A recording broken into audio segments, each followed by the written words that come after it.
सीमांचल में इसलिए दौरा हो रहा है कि सीमांचल के लोग माने हमारे माननीय विधायक हाजी अब्दुल सुभान साहब के कर कमलों द्वारा कुछ इस क्षेत्र में माने प्रभाव पड़ता है ना।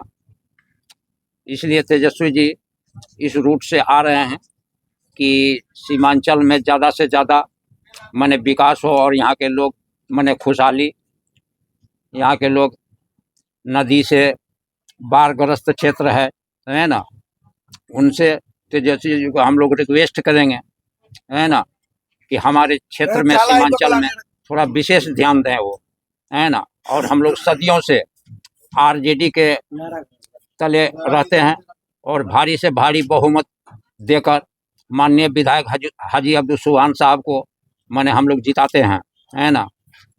तेजस्वी जी से यही हम लोग रिक्वेस्ट करेंगे कि आने वाले दिन में समय ना माने हमारे विधायक माननीय अब्दुल सुभान साहब जी को माने टिकट दें और यहाँ का उम्मीदवार बनावें।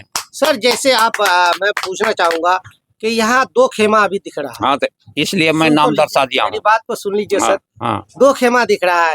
एक पूर्व मंत्री हाजी अब्दुल सुभान साहब आरजेडी के सबसे सीमांचल के फाउंडर रह चुके हैं, सीमांचल के फाउंडर है हाजी अब्दुल सुभान साहब, और अभी अभी एक छलांग लगा करके एक चले जाते हैं जो वहां पे जाके उनके गोद में बैठता है, उसके बाद अभी दावा ठोक रहा है और अभी वो फिर दो खेमा में लग रहा है, अभी सीमा जो 22 में दिख रहा है, उस बारे में बताइए। सर हमारे माननीय विधायक हाजी अब्दुल सुभान साहब जब से पॉलिटिक्स में आए हैं तो राष्ट्रीय जनता दल में लालू जी के साथी हैं और वह दल बदल में कभी पसंद नहीं करते हैं। वह सदियों से आरजेडी के खेमे में रहे, चाहे चुनाव जीते और चाहे हारें, है ना।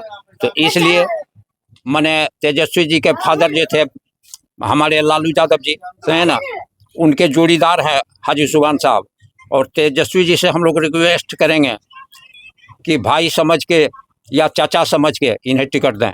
सर जैसा लग रहा है आपको कि हाजी अब्दुल सुभान साहब का यहाँ से टिकट कट सकता है, ये उम्मीद है आप लोगों को? हम लोग को तो ऐसा अभी तक अनुभव नहीं है, ऐसा अनुभव नहीं है कि इनका टिकट कटेगा, क्यों कि ये दल बदल में नहीं।